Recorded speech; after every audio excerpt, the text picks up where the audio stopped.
start today's presentation. So today's presenters, I wanted to just provide you some bio or background information about them. We have Dr. Yuko Nakashimi, who is the founder and principal of Nakashimi Research and Consulting and the chair of the Transportation Research Board's Committee on Critical Transportation Infrastructure Protection. For the last 2 decades, she's been actively involved in the transportation industry as a lead investigator, researcher, educator, and program manager. Her areas of expertise include transportation and transit security and infrastructure protection, technology management, and performance assessment. Dr. Nakashimi is a former Eno Fellow and the recipient of the Eisenhower Fellowship and has authored 3 books and numerous publications in technical reports and articles.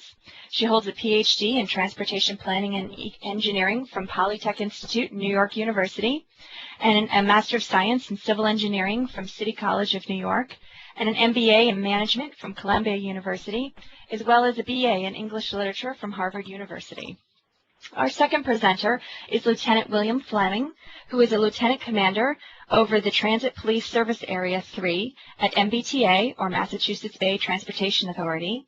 He's held numerous positions at MBTA, including Detailed Unit Commander, Rapid Transit Commander, Deputy Chief of Social Services, Lieutenant, Detective Sergeant, and Canine Officer, just to name a few. He is also a security consultant on transit security projects for the National Academy of Sciences Transit Cooperative Research Board, which is based in Washington, D.C.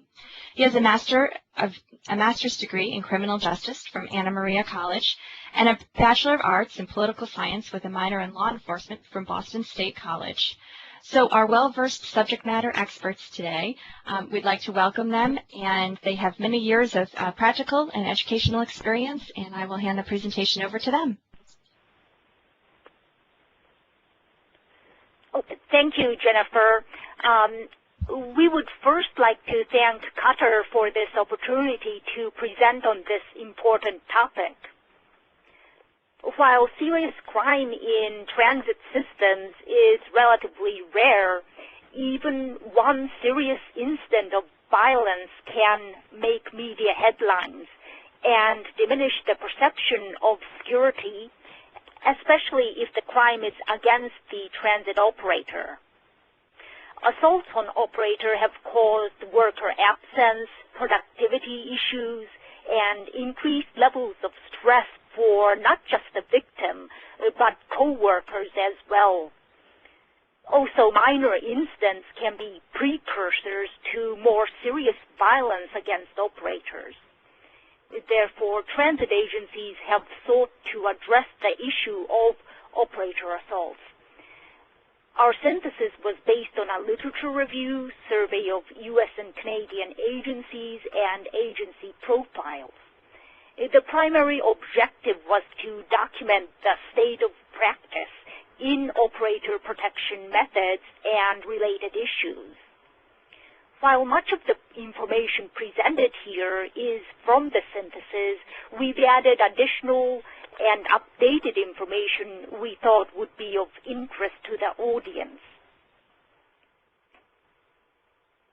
Also, good morning. This is Lieutenant Fleming. It's from Boston. If you have a problem with my accent, it's not from Hyannisport. It's from Dorchester in South Boston.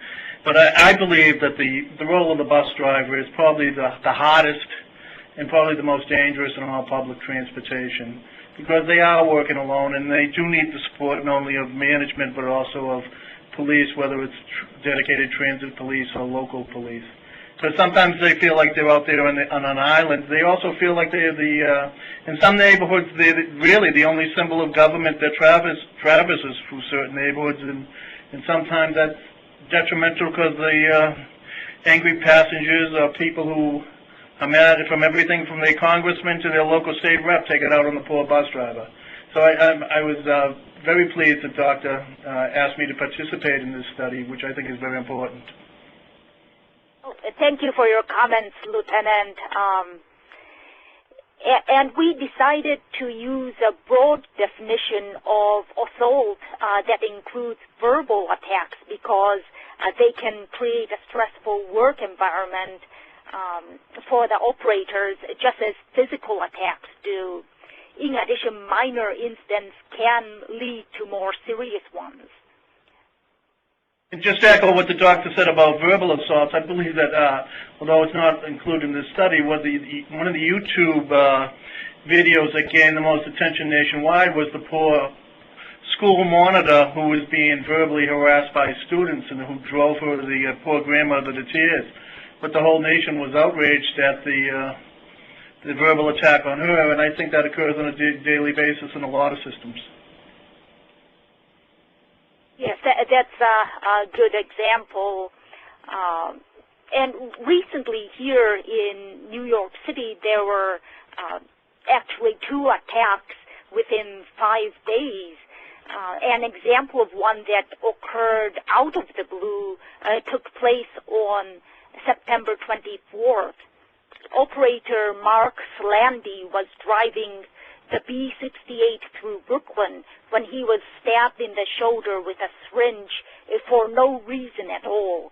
He was taken to the hospital and is okay, but it didn't end well for a California operator who was also stabbed. That was in May of 2010, again for no reason. After he was attacked, he veered off and crashed into a tree. There are numerous examples of assaults that result from a dispute. New York City transit operator Nelson Diaz was driving the BX-41 in the Bronx. All he did was inform the assailant about the fare and refused to give him a transfer because he hadn't paid his fare. Diaz was beaten, spit on, and had his head pushed into the window. He suffered a concussion. Compared to New York City transit operator Edwin Thomas, though, who was attacked and killed in December 2008 because Thomas had refused to give his attacker a transfer, Diaz was relatively lucky.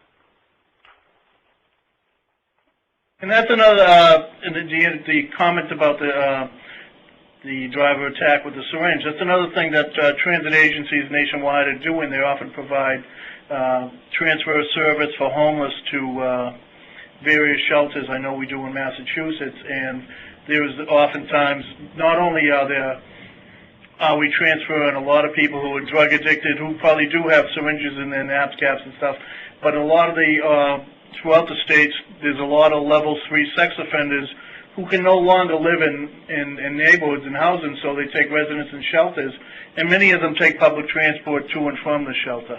So that adds to a whole new level of problems that could occur on buses.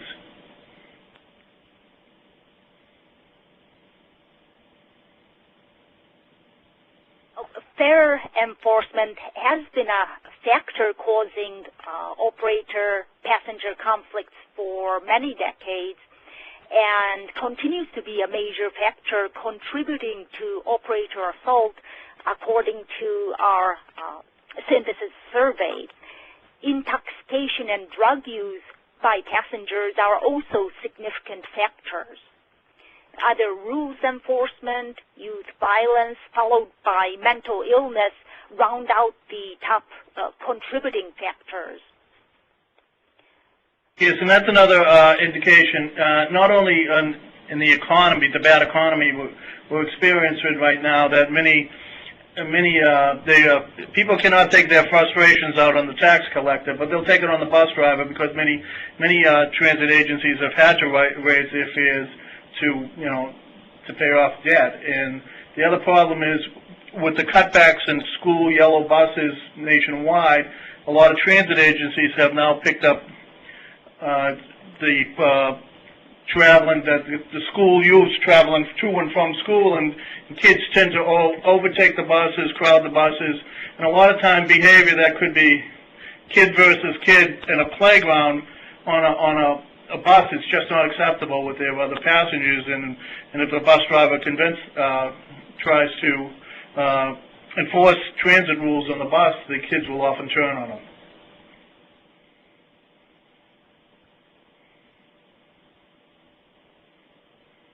Thank you for that comment.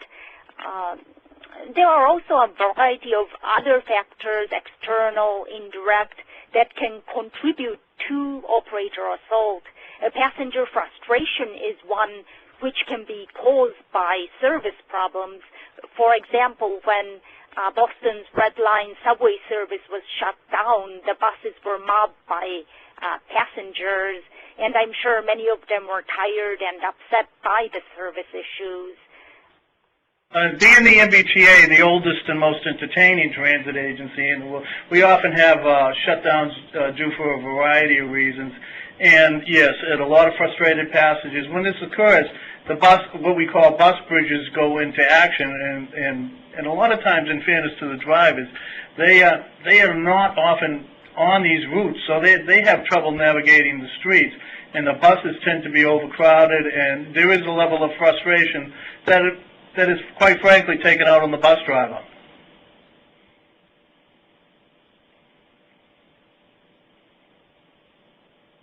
According to our synthesis survey, the most problematic assault type was verbal. Assaults involving spitting came in second. In fact, all large agency respondents reported that spitting was problematic. Projectiles thrown at the bus and also inside the bus came in third and fourth. Yeah, spitting is the #1 complaint, and it's as someone who's responded to several bus incidents where somebody is spit on, there's nothing more degrading to a human being or a fellow employee when there's spit on the face or spit on their shirt, all for asking somebody for the right fare. And one of the things we have done as a part of the earlier synthesis, when we have started collecting DNA samples to show that the bus drivers, that we do support them, and we will prosecute the individuals once we catch them.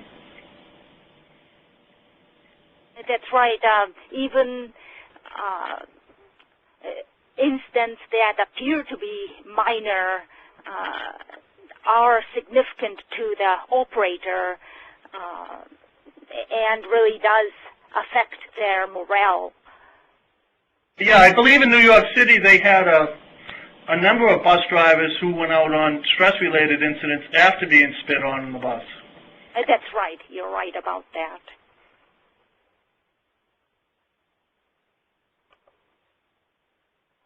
And there are many methods to address operator assault which are used by transit agencies, and they range from policing and training to technology and information management to policies and legislation.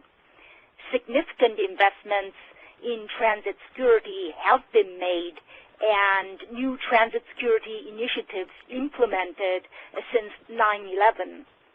Although some focus solely on counterterrorism, many are all hazards in approach and are effective in mitigating operator assaults. Yeah, and the one main one, and it's not a new idea, it goes back to the age of the stagecoach, is riding a uniform officer or riding shotgun, just as they did with the old stagecoach days, to protect the driver. Unfortunately, that's, in many cases, is very expensive to do for a lot of agencies. But it's probably one of the most effective ways, and it also reassures the driver that the agency, and the agency supports them. Now, one of the things that has evolved over the years, as someone who has rode buses all over the city of Boston, 30 or 40 years ago, when the transit police were formed, it was basically to many of the people in the community seen it as an officer protecting the bus driver, and they was there to protect the bus driver and the transit authorities. Whereas now they see it more as a community thing, where the officer is in fact there to protect the people in the community. So over the years, things have changed, and the community now embraces the officers on the buses where 30 years ago they didn't.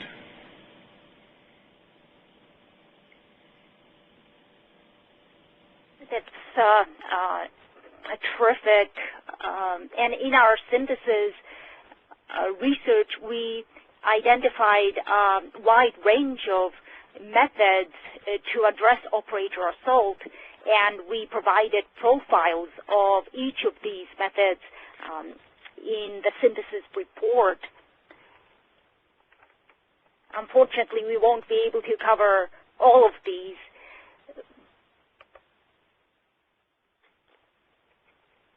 Here's two examples, if you see the pictures above, where passengers are spitting in the face of the driver for no other reason than it's an argument over a fare. And all three of these people were arrested. Yes, video surveillance is a method that agencies consider versatile, and one of the most cost-effective solutions against operator assault. And from the agency perspective, it serves multiple purposes, including deterrence of assaults and crime, provision of legal evidence, and facilitation of case disposition. So significant savings can be realized by getting rid of fraudulent claims. Video is also useful as a training and post-instant analysis tool. Wireless systems are able to transmit tagged video automatically to the agency, and a few agencies do have the capability to stream real-time video and audio to police cruisers. One of the other things we do in Boston, we have a combined agency called the Boston Regional Intelligence Center, and they will go on YouTube and Facebook and track all incidents that are either translated or City of Boston incidents. On Facebook, they'll track certain gangs that could congregate on buses, because even the effectiveness of video surveillance has not stopped kids or robbers from taking their own videos and posting them on YouTube for whatever reason. So we're lucky that up here we have an intelligence unit that goes on YouTube and looks for anything that is MBTA related, or vice versa. The City of Boston detectives in conjunction will work together on that. Yeah, that's an important point. Social media has become prevalent in the last few years, and it is useful as a tool to capture criminals. So it's terrific that you have a unit that focuses specifically on social media. It's also a prevention tool, because on Facebook, let's say this gang or that gang will take the transit system someplace, so the officers are able to intercept those groups before they can meet up together someplace.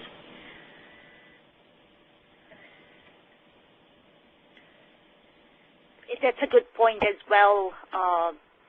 And just getting back to the video systems, an advantage of video system, another advantage is that they are scalable. The number of cameras on each bus and or the number of buses with cameras can be increased as needed and as the budget allows.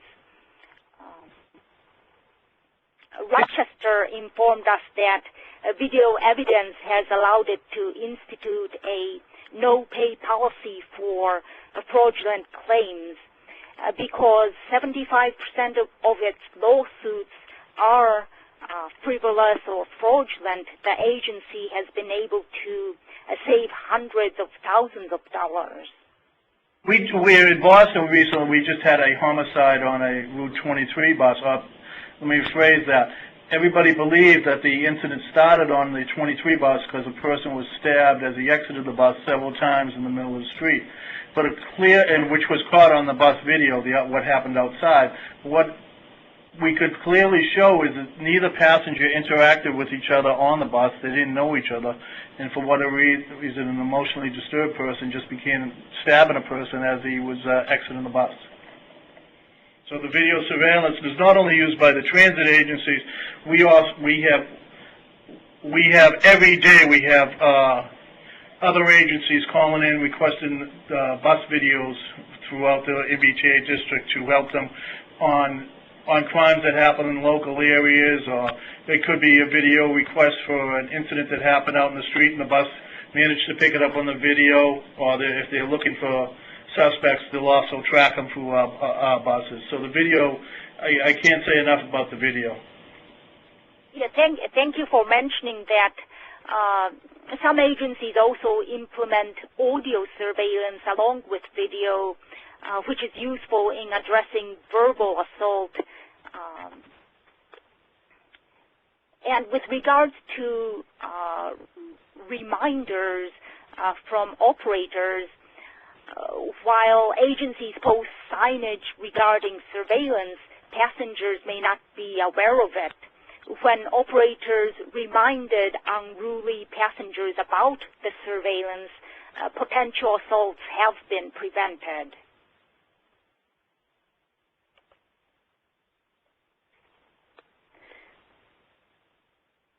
Another method is a Transit Operations Decision Support System, or TODSS.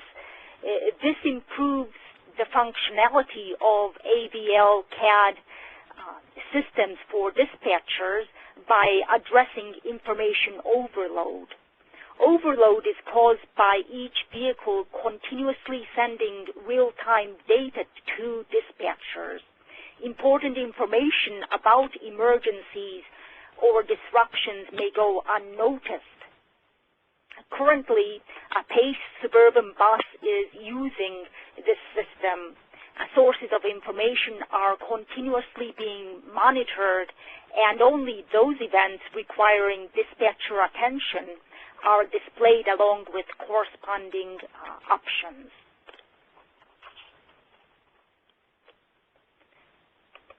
And Lieutenant Fleming mentioned the use of DNA kits at the MBTA. These kits are also used by the Transport for London to identify and prosecute those who spit on bus operators.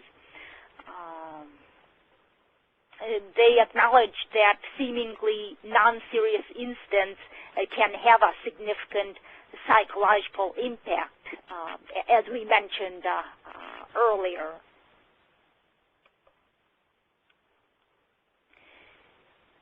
Barriers shield the bus operators from passengers. Partial barriers have been implemented or are being tested by some U.S. and Canadian agencies. Full compartment barriers are being used by some European systems. The first adopters of barriers in the U.S. were Miami-Dade Transit and San Francisco Uni. Miami deployed the barriers as a response to a rash of assaults, including punching, spitting, and urine being thrown at the operator. They noted that the barriers were their most effective security measure against these types of operator assault. I would say barriers are a very effective deterrent. I would also say I would put it up to the individual transit agency whether they want to implement it. There are some problems associated with it. Some drivers feel that they're claustrophobic. Other drivers like to interact with the public, so they feel that they don't get the chance with the barriers.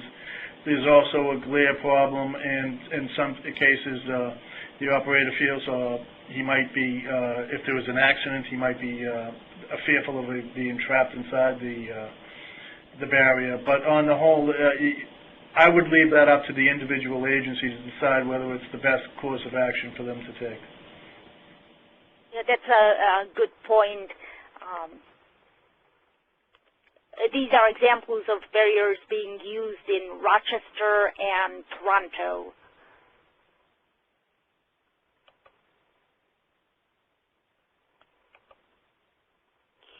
This is the one being used in Lisbon, Portugal. It offers operators the option of the service window being open or closed. This window allows the operator to interact with passengers, but can be closed when the operator senses danger. It is a full enclosure extending from the floor to the ceiling.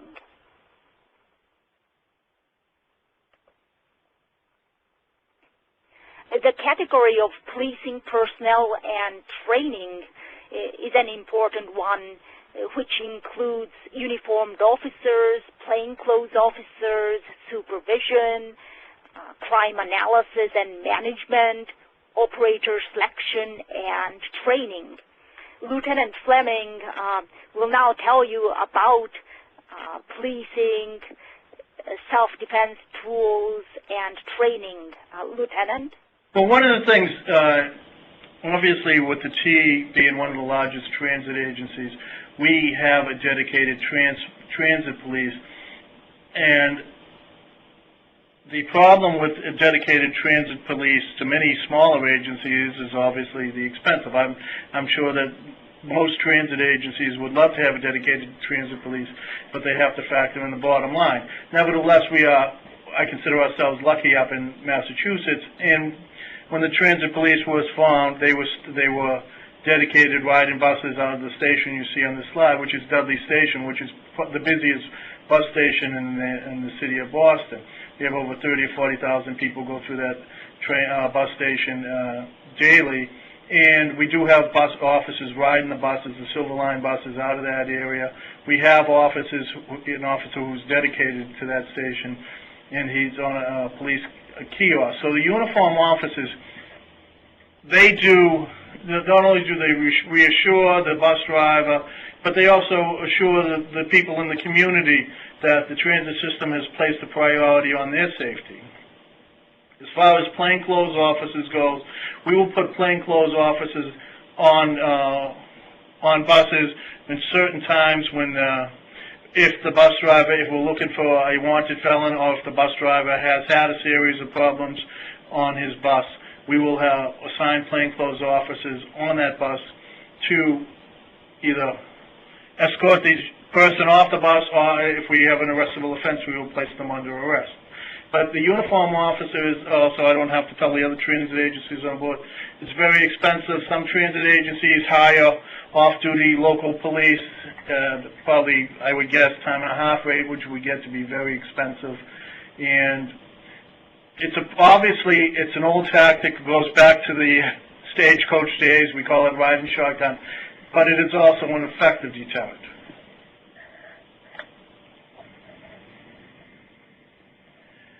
One of the things we also do up here, and we have monthly meeting with the bus drivers, and just to reassure them that we are a team working together. Now, once we have these meetings, the bus drivers could issue, will express anything from complaints that they're having problems with people parking in bus stops along certain routes, which doesn't allow them to pull out. Most of their complaints are not crime related so much. And another problem that has occurred lately in use is what I call stroller wars, and I'm sure that everybody here has experienced the same problems, where baby strollers now are bigger than Cadillacs, and they board the bus, and they just block everybody in line, and that becomes an interesting policy decision, where sometimes bus drivers will refuse to move the bus. If a lady refuses to move her stroller and her kids, which you can well understand from a policing standpoint, that would be a nightmare. That is a nightmare for police officers to respond to if they're forced to take action. That is a no-win situation for both the police officers and the transit agency. And I don't have to tell you, as a public relations standpoint, if officers are forced to arrest a baby in a stroller, how that could backfire on any transit agency. That's a good point. I believe that there was a TCRP project that was recently published on that specific topic of strollers and large items. and how agencies are handling that issue. Once again, we all have dealt with the media, and if the media turns the story around, it would not reflect well. Now, one of the things we do also when the transit up here, and we have the luxury once again of doing it, is we train not only our units, our special operations teams, but also local agencies on how to, handle a bus and respond to a bus. It's traditionally one of the most dangerous things for police officers to do is to do a traffic stop. But when it's a bus, it makes it 10 times more potentially dangerous.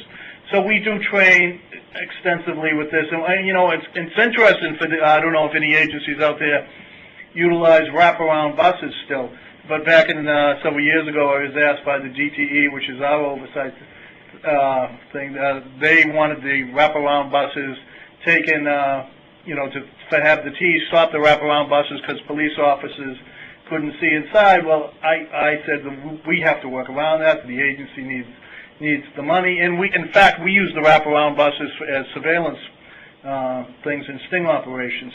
But they were replaced with large buses with picture windows, and several community residents have told me at community meetings that they prefer the wraparound buses because they feel that the large picture window endangers some of their kids to gangs, local gangs who are out at bus stops and see the kids driving by. So anything you do, even in to make the buses safer, say get rid of the wraparound buses, go to the picture windows. There's pros and cons for whatever you do.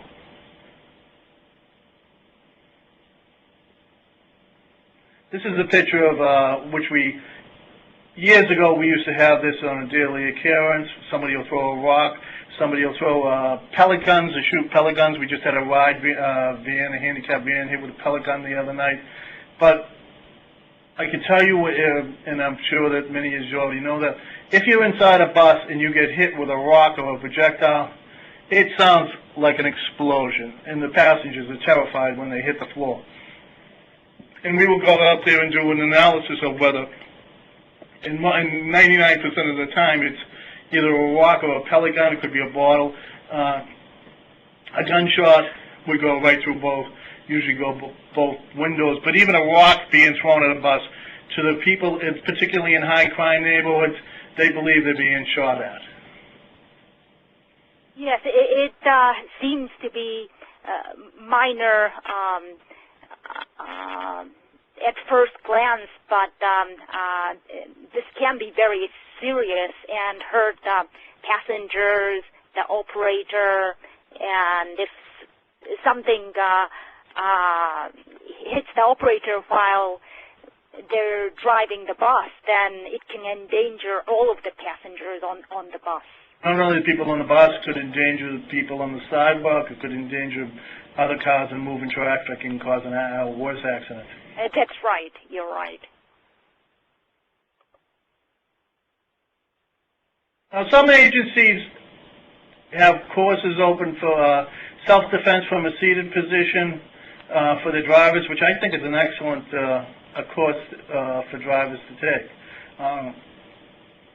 We don't do it here. I know other agencies have done it, but I mean, that's up to each individual agency whether they would like to do that. But I think, and many operators probably wouldn't want to participate. But I see it as like a rad course. It's a great course for the agencies who do it. It just shows another level of support for their bus drivers.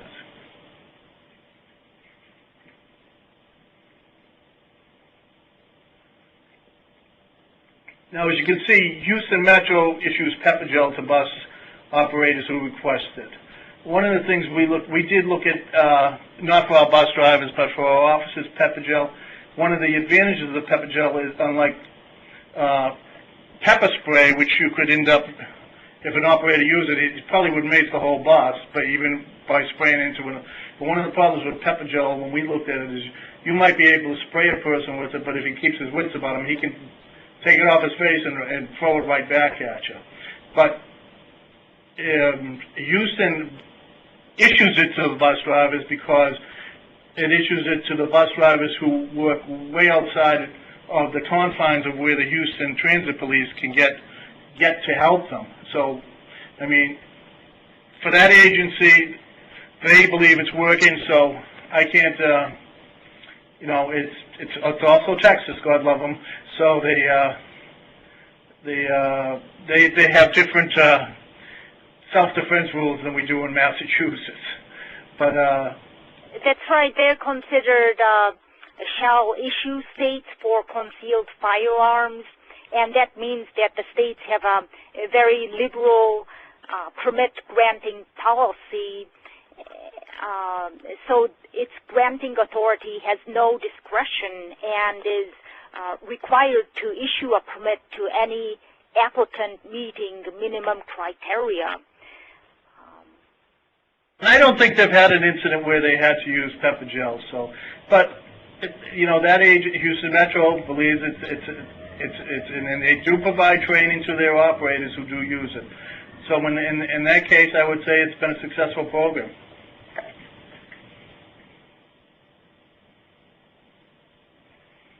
Okay, great. I'm going to talk a bit about agency policies.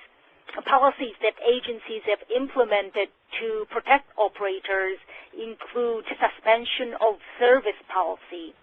Agencies work with municipalities to adopt laws that enable them to exclude those who violate their fare payment and other policies.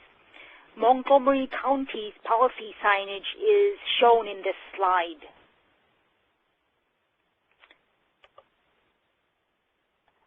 Other agency policies include workplace violence policies and employee assistance programs. They're important and show that the agency is concerned about the welfare of their employees. With regards to fare policies, complex fare structures and transfer policies can really cause confusion on part of both passengers and operators. Therefore, some agencies have streamlined their fare structures. Some are implementing strategies to disassociate operators from fare enforcement, for example, by installing recorded fare reminders. Another agency is testing a system that allows dispatchers to directly address a passenger through the public address system. With regards to legislation, many agencies have worked with their state legislators to increase penalties for assaulting an operator. Signage is important so that potential assailants are aware of the stiff penalties associated with operator assault. New Jersey Transit signage is shown in this slide. Yes, as the doctor said, the legislation is very important for the local crime is best addressed by the local transit agency and working with their state legislature. I know I believe it was the UTA got federal legislation passed against assaulting on a bus driver, but quite frankly, the federal government is never going to get involved in the prosecution of a driver being attacked under the federal level. It's best handled by the local agency and the local police, working in conjunction with whatever state or city ordinance they can come up with.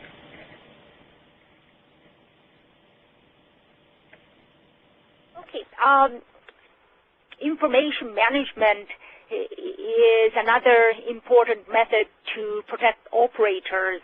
Intelligence and crime analysis allow for more efficient and effective resource allocation. Crime analysis provides insight into trends, hotspots, perpetrators, and CAD systems incorporate mapping technology to dispatch units to instance, keep track of ongoing instance, and provide officers with remote access to the systems. Lieutenant Fleming will now talk about CompStat, which is being used by the MBTA's police department. CompStat, for those of you who don't know, actually just stands for computer statistics.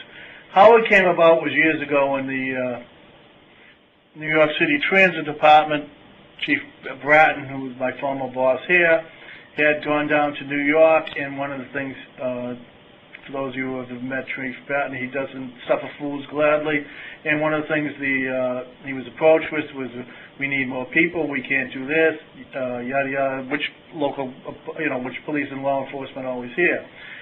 A transit lieutenant at that time, Jack Maples, who was a great cop, may he rest in peace, Jack approached Bratton with an idea he had to track everything by computer statistics. And it's a very simple concept. It's put the cops where the dots are.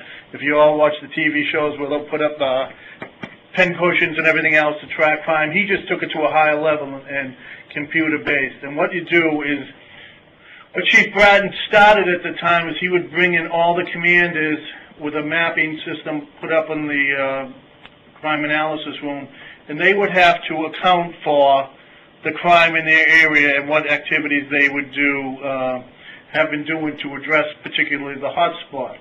Now, CompStat spread nationwide. Many agencies use CompStat now, and it's been an effective program. And that's exactly how we use it up here, is once a month. The commanders of the different areas will go, and the public is also invited, and transit managers from other agencies will come and watch, and they will be banter back and forth on what the commanders are doing to address the crime trends and crime problems in the area. And it's a very effective tool, and as I said, it's been not only nationwide, I think it evolved into TransStat and CityStat, where city agencies or transportation agencies will bring in their managers and do the same thing for whether it's on-time service, employee issues, et cetera, et cetera. So it's very effective. And as you can see on that system map, that's how we break into the different zones.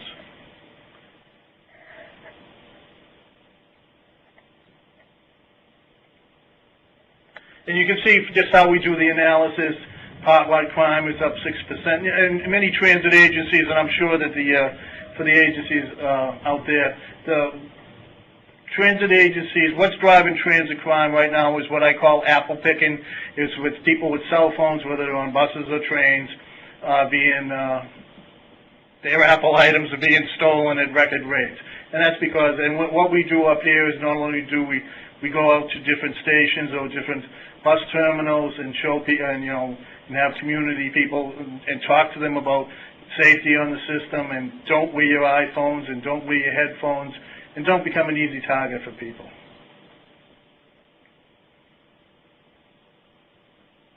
Yeah. I'm sorry, I'm not sure which slides you'd like to highlight. Since I understand that we want to leave a couple of minutes for the Q&A period. I think we can you can just quickly go through those slides and just keep going. But I'll just show you how we do a crime analysis.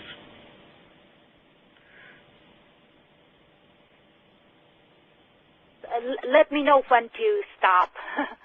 The other two things I was in, and it's particularly in and around bus terminals or bus stations. Bike theft has gone up, and that's in response to more people taking their bikes to work. You see, we track it by day and what time of day. You can keep going, Doctor.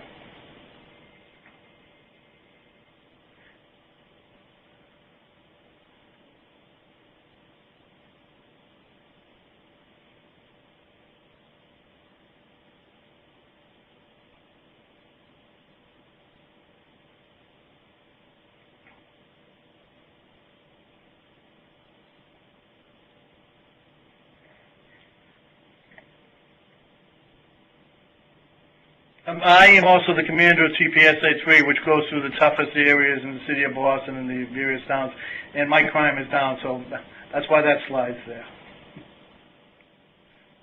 we do a lot of community outreach and ride-in buses in our area, though.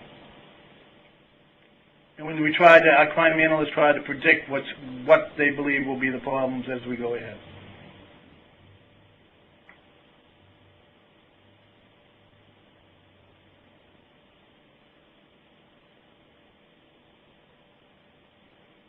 I think we're ready for the question and answers. Yes.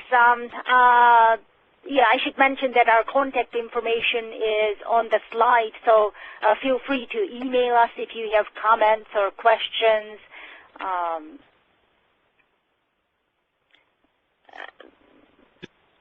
I will add at this time that if you'd like to ask the presenters a question, you can type it in the Q&A drop-down manager and click Ask, and that will put you into a queue. And one of our presenters will read your question and then answer it. Okay. Let's see. How prevalent is operator assault? Well, large agencies, as you might expect, experience high numbers of assault. The average for large agencies was 134.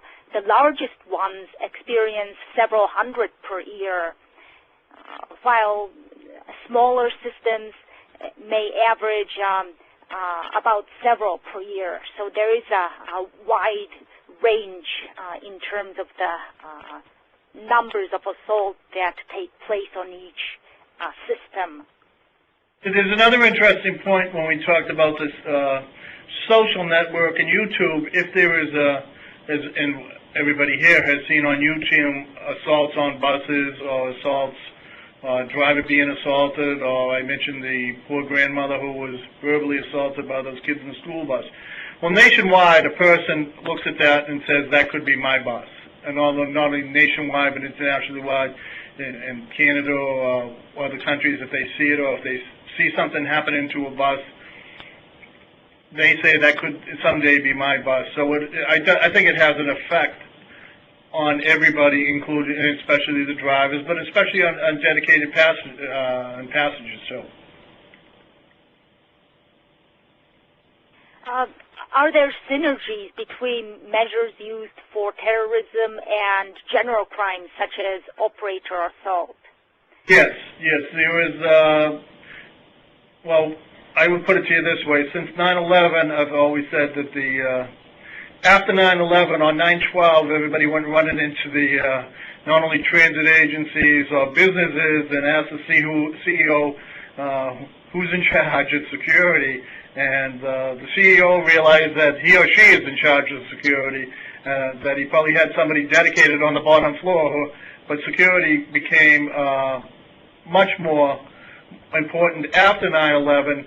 So, but many of the whether it's video surveillance, police intelligence on terrorism events, added to more, obviously added to, and the federal government's invested in homeland security, have greatly added to the safer and secure subways, not only subway systems and bus systems, how to design buses, the driver safety and everything else. So, yes, to answer your question, there is a direct correlation from some of the investments made in homes and security do help our bus systems. Yes, there are quite a few synergies, and security awareness training is provided by practically all agencies to bus operators, which has made them more aware of their surroundings, what's going on around them, which is always helpful in combating any type of crime. I should mention that in the Transit Security Update synthesis done in 2007, the wide range of investments made by transit agencies are described with several case studies, and many of them do reduce the risk of all types of crime along with terrorism. Yes, but I think we can all understand the reasons why that the major transit agencies, every transit agency is a major one for the local communities, but the major subway systems probably got the largest share of the pie, and smaller agencies were given all these mandates for security, and they probably didn't have anybody or a dedicated person for security, and now because of oversight committees and everything else, there has been, they've been overwhelmed with some of their security issues. It looks like we still have some questions coming in the Q&A drop-down manager, and as you're reading through them or going through them, I just wanted to remind everybody that today's presentation is available in the handouts section, as well as the TCRP synthesis report that our presenters are discussing today. So, Yuko, if you wanted to go through the manager to respond to any of the questions. Sure. I see a few on training. I can mention that customer service training is an extremely important aspect of assault prevention because many incidents can be avoided through specific operator behaviors, by staying calm in stressful situations, by using verbal judo or other de-escalation techniques. And also bus operators need to know and understand how to apply agency rules and regulations. The FTA administers a variety of training, including customer relations, safety and security, to various centers.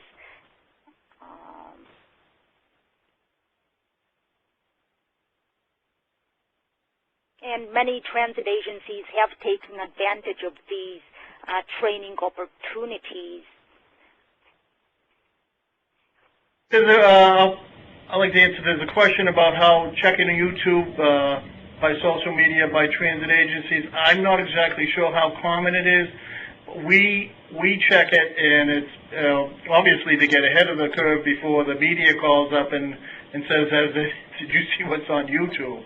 And we've also used it to prosecute people who have posted certain YouTube events that they've taken pictures on our buses and stations. And so we use it. We think it's very successful. And there's another question: how do we handle windage break? The windows, if windows are shattered, we'll have officers respond. The bus will be taken out of service. Another bus will be sent to handle the passengers. If we believe it's a gunshot or a crime scene, the bus will be seized by the police department. To our criminal investigations unit will do the investigation, and we'll also pull the videos on all the buses.